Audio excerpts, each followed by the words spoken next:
Well, okay, coming to the penultimate talk for today, and I just want to say that the title of this, the last talk for today, for me is the best title, and it's subject to interpretation.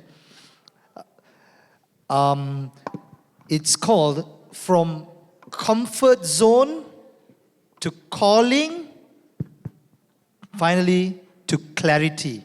Please put your hands together and welcome Dr. Andrew Lowe, ophthalmologist, educator, and speaker. Some vigor, guys.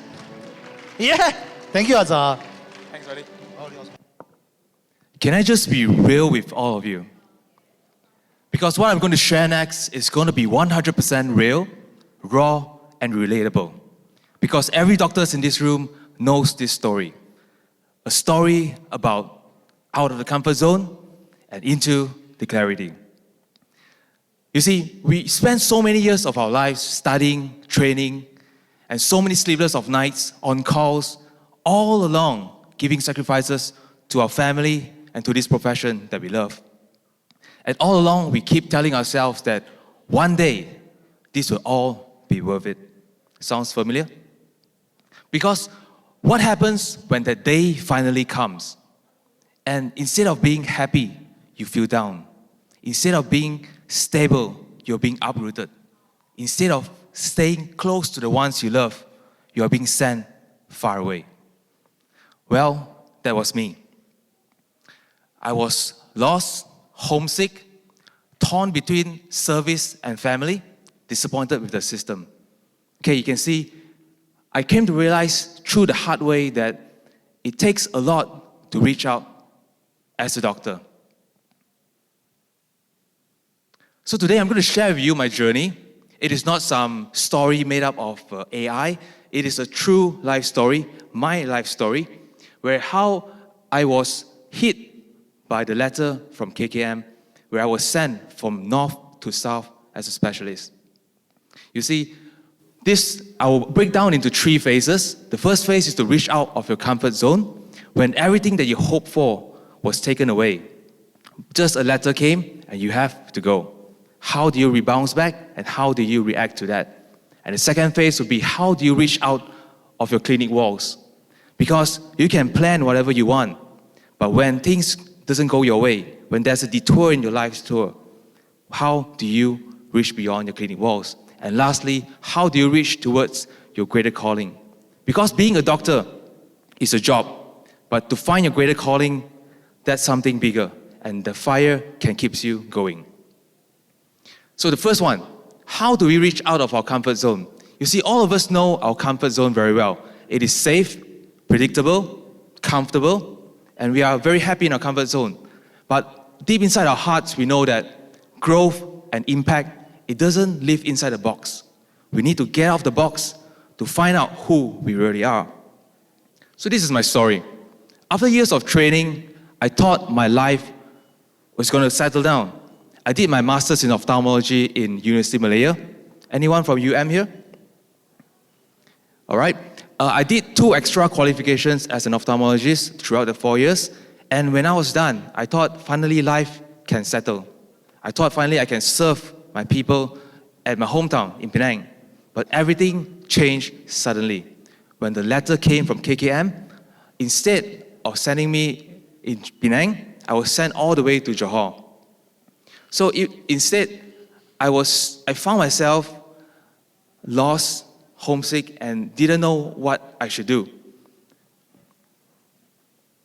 Because to be honest with you, I was really down and disappointed because the weight of the sacrifice was too much to bear. You see, I have 2 kids. I have a wife. My wife owns a music school. My parents were elderly. My mom had cancer. You see, I had all the valid reasons to say, but you know the system, there's no transparency, there's no discussion. When the letter comes, you have to go. So that was my struggle. And I believe every doctor here knows this struggle as well. Career versus family, service versus self. But sometimes the system takes more than it gives. I know many of you will agree with me on this. So I realized that growth doesn't live in the comfort zone. but in the moments that I didn't choose and in the challenges I didn't expect. So that was me. I'm an ophthalmologist. That's me checking the baby's eyes. Normally for prematurity babies, they refer to us and we will have to check their eyes, and it's something very hard to do. And it was at those moments of loneliness, away from family, separation, where the seed of disruption begins. Because deep inside my heart, I needed to do something different. I wanted to break through, because I could either drown in depression or I could rise to the occasion. So what happened next made me reach beyond my clinic walls. So one fine afternoon, there is this beautician who came to my clinic. Her eyes were everything. Her livelihood, her career, everything depended on her eyes. So when she came to me, she sat on my slit lamp. When I checked her eyes, it was already too late. You see, she had these very beautiful eyelash extensions, which were very beautiful, but it was chronically and always irritating her eyes. Little did she know, she went to buy artificial tears, but soon along, it wasn't enough. So she got this, what she described as some magical eye drops, which she got from the pharmacies. She told me that when she put one drop in her eyes, everything magically vanishes. The redness was gone, the pain was gone, the irritation was gone, and she was putting these drops for every day for almost a year. And it was a steroid eye drops. So when she came to me, I checked her eyes, she only had tunnel vision left in both eyes. And that damage is irreversible. You cannot reverse an eye damage. So that's how bad it is. And I still remember the 5 words they told me. She told me, "I wish I knew earlier." Because that sentence broke me and changed everything for me. Because she was right. No one told her. How would she know? So that evening, I sat in my car and I thought, what can I do different? What can I do to bring awareness to people around me? I wanted to reach further. If clinic was a place where I treat patients, then I need to find another place to prevent it. So that's how I started making video like Dr. Azhar. I started making content. That's how my first reel was born. I made the video, but I hesitated very long before posting it, because I was worried what my boss would say, what my colleagues would say, what my friends would say. Was it good enough? But in the end, I posted it anyway. And spoiler alert, all those happened. My friends laughed at me, my colleagues laughed at me, my boss laughed at me, and it wasn't that good. But that didn't stop me from making more and more videos online. You see, I didn't realize that how much I was making an impact until one person messaged me. He was staying in the interior islands of Indonesia. He had no access to any eye doctor or optometrist, so he had an eye problem. And he only had a phone, internet, and Instagram. So one of my videos somehow landed on his feed, and he started seeing the video. I won't disclose what problem he has due to privacy, but he reached out to me and told me that because of that video, he actually managed to save his eyes. So you can see, that moment I realized that I was actually going virtual beyond boundaries, where I get to meet millions of people before they have an eye problem. So that screenshot over there is one of my videos, which reached 4.3 million. Just to put into perspective, just imagine a football stadium filled with 100,000 people. Imagine you have a message and you want to give it out, and you're able to bring the message to 43 stadiums full of 100,000 people each. So that's how impactful your voice is. And how do you get it out? You need to start speaking out, make your content, and then post it out. So you see, we need to be in places where our patients are spending time. Like what Dr. Azhar said just now as well. We cannot be just hiding in our clinics. We can't be fearful that, okay, we don't want people to see me, we just want to treat patients. We need to be in places where most people are spending their time.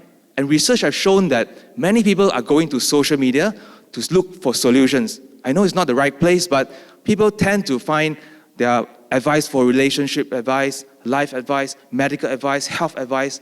So instead of letting them listen to influencers who have no medical knowledge, why not we as professionals be in the space and also make an impact in social media as well? where if you do it right, the views and the awareness could spread faster than the disease. Okay, I've been talking for some time. Instead of talking, I'm just going to show you the 6 category content which I make online, and I encourage you to follow that as well. So the first one is educational.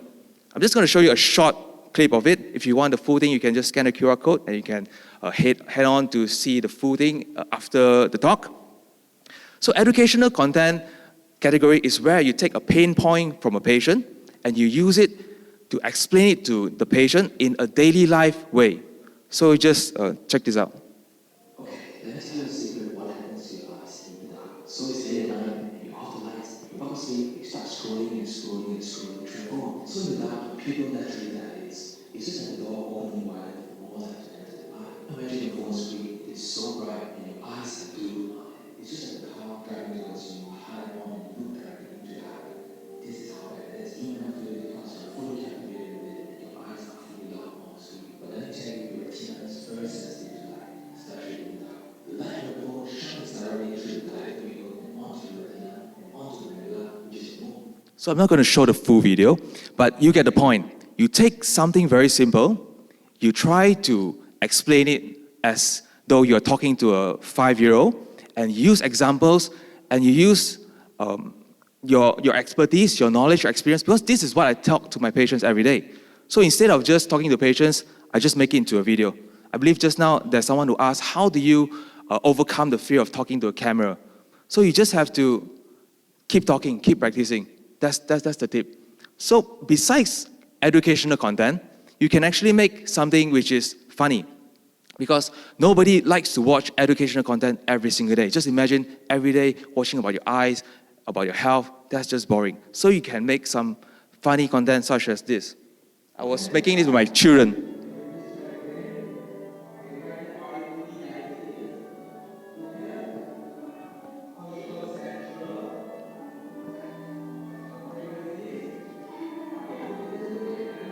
So I try to involve them as well.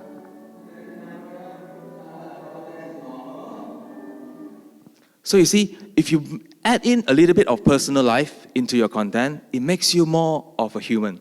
Instead of just talking head videos, keep on telling like, okay, you need to reduce screen time, you need to rest your eyes. That's just too boring. You mix in something fun, bring in your family or whatever, that will be more interesting. So the next category is, I like to call it the authority category, where you as a professional can give your authority and tell patients what is true and what is false. For example, in this video, I talk about supplements and cataracts. Can supplements reduce cataract? Anyone? No. All right. So many people, they get conned online buying supplements from, unethical people selling supplements saying that they can reduce myopia, reduce glaucoma, even reduce cataract. So you as a professional, you as a doctor, you have the responsibility to teach them and to share the awareness. So just see this video. The so-called supplement companies are hate me for telling you this. I'm sorry, I can't hold back this truth, and cataracts cannot be reversed. I know it's an antidote, but I keep the rid of cataracts as simple as an egg. Yes, the natural crystal lens in your eye is made up of lens protein, and it diminishes over time as you age. Just like how you wear an egg, the natural transparent egg white turns to solid white matter, same goes with the lens in your eye, truly creates oxidative stress and UV light exposure. These factors will cause lens to be clouded. So you see, it's not a surface problem. So you see, you give authority to your patients or those who view it. So by increasing their knowledge, their awareness, they won't get conned to buying supplements online. The next category I like to call it is the story category, where you can tell your story and make it relatable to the listeners. So when they can understand your story, they know where you're coming from, then they will most likely listen to your advice as well. So this is an example of a story type of content which I make as well. So this is basically like a summary of what I'm talking today. All my requests to save the neck, I did not reject it. Who and I asked why. At that time, I felt afraid with all my efforts and my talent meant nothing at all. I felt like So it's because of this video as well that Vivek reached out to me. You see, I totally agree that if you just keep being a doctor, you are not having enough exposure. So if you start making content, you start telling your life story, you start giving advice, start giving value to people, then people will start to realize, Vivek actually saw this video and reached out to me, asking me to share my story on this stage today. So you see how things just connect, how the dots all connects together. So I just want to encourage you guys to just step out of your comfort zone. And the 5th and 6th category is this. You got to make a series content. Where in this series, I made a series on how do you put your eye drops. Because I realized that there's a problem of patients putting eye drops by themselves. We can prescribe how many medicine as well, but if they don't put it well, it's not going to work as well. So you see, I made a series of how to put an eye drops for a lay person. Most people get this wrong, but not you, not anymore. Two of the eye drop series, wait, these drops. If you're using multiple eye drops back to back, you're not giving it a fair chance to work. Here's why. Your eye has a measure absorption and drainage system, so when you squeeze in the second drop into the suit. And the last video category will be relatability. So you just have to make something which people can relate to, such as this.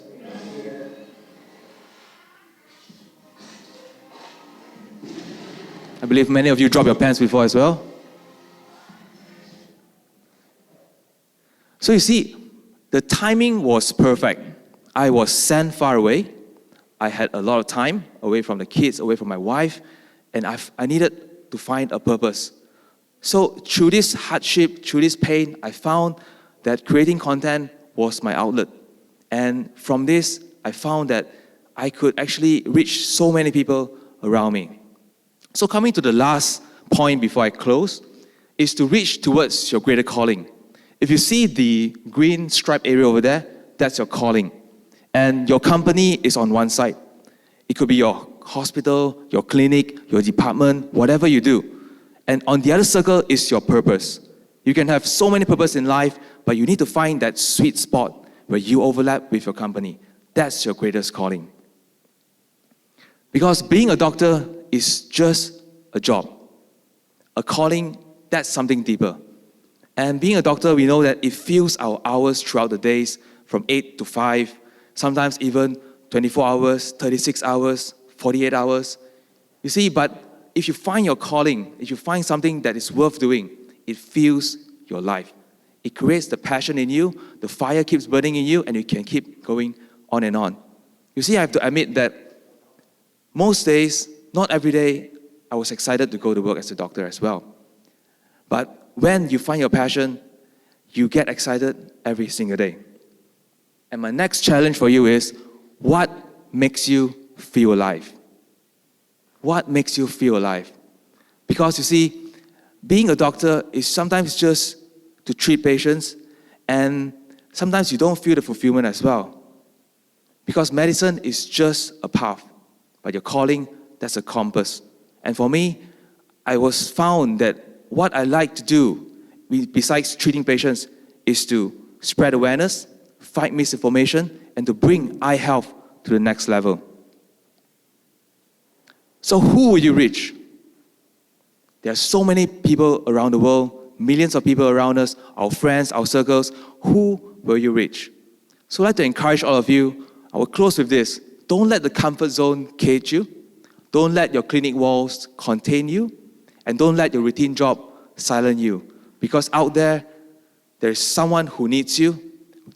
It's all up to you whether you were willing to reach them or not. So, to close this, I don't want you to remember my story because my story is not important.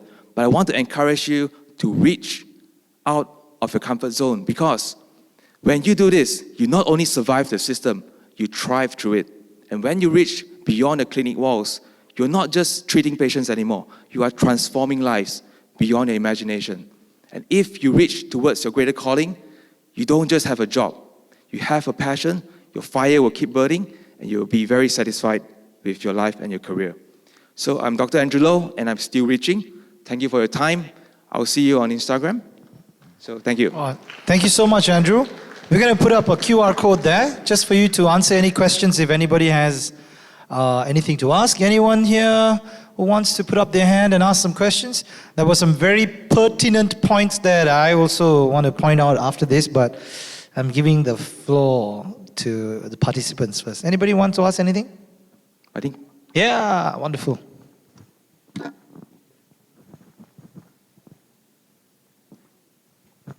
Hi, Dr. Andrew. My name is Hi. Danisha.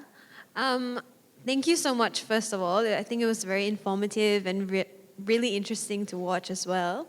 I actually have two questions. So the first one is, oftentimes when you see doctors or like other people in healthcare producing any content online, a lot of times the viewers tend to question the credibility and their professionalism because it can be a little bit more funny or entertaining. So I want to ask, like, how do you navigate through those things? Okay, thank you for your question. That's a very valid question. In fact, that's one of the barriers most doctors face. So basically, you need to categorize your content. When you are making a so-called funny video, you don't teach. When you teach, you make sure that you give authority, you have your scientific backup. In fact, to make an educational content, you in fact have to make a lot of studies. You need to go through the PubMed, you need to find things, because when you're recording yourself giving facts, people can quote you back. So you want to make sure that you are saying the right things. So my advice to you would be, when you are, that's why I break it down to a lot of categories. So the funny videos, the viral videos, that's just to bring in the cold crowd. So those who are interested in eye health, they will go on to scroll and find the videos which I'm teaching. So those videos will actually help the viewers, the listeners, to increase their awareness, but not everybody. Thank you so much. And the second question that I had was, the content that you post, they seem really professional and well done. So did you like go for a short course to learn how to edit, or did you learn it all on your own?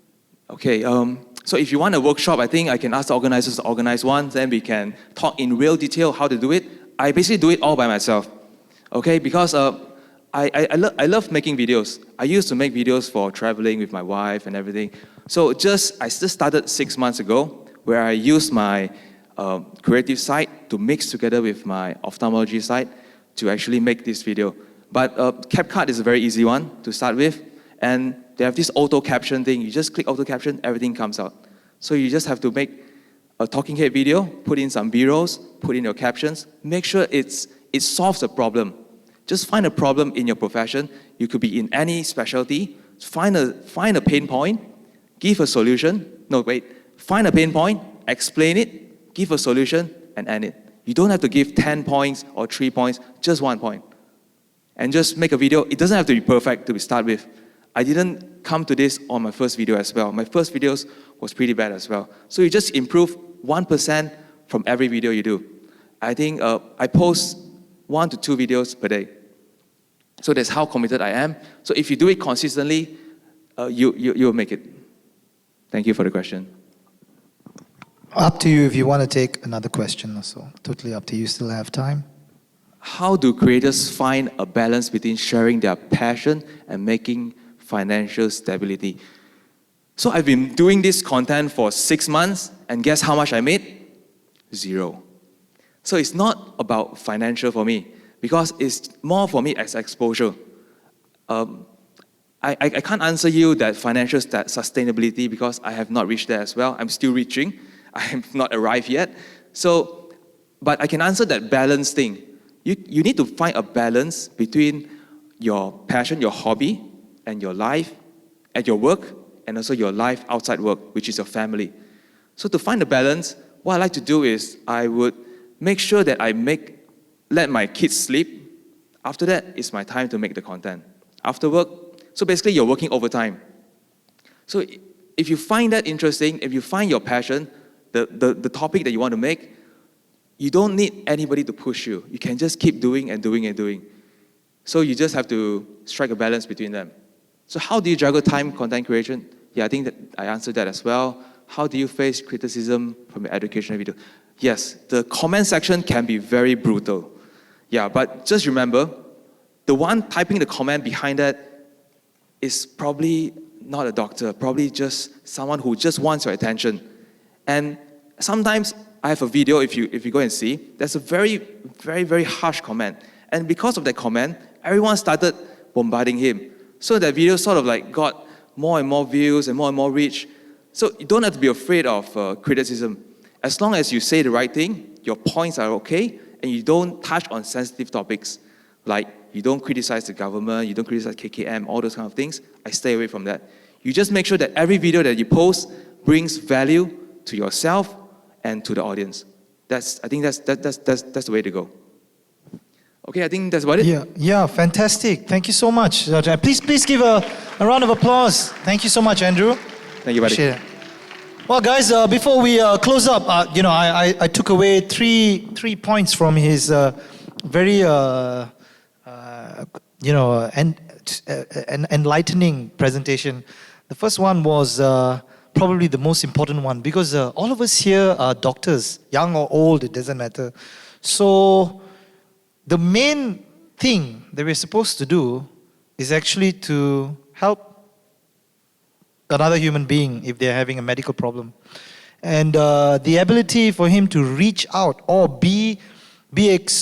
expose himself so others could reach out to him is probably what we should take back. Right? So whether you're looking for a new job or you're not looking for a new job, or you want to make money, you don't want to make money, just make sure you help whoever needs your help. The second one was, zero finance, but passion driven. So I think success comes with passion. Sometimes it happens on Monday, and sometimes it happens in 2032. So it really depends. But at least you won't be disappointed because you're passionate about it. And lastly, I swear to God, I forgot. All right, so we stop at 2 points. I want you all to know that tomorrow we start at 9 a.m. So get here early, makan, chit chat. Make sure you all make friends with each other, because you're going to be seeing each other over 2 days. And it's pretty good that it's not empty, because it's the last talk. All right, Andrew did well. Thanks, buddy. That was good.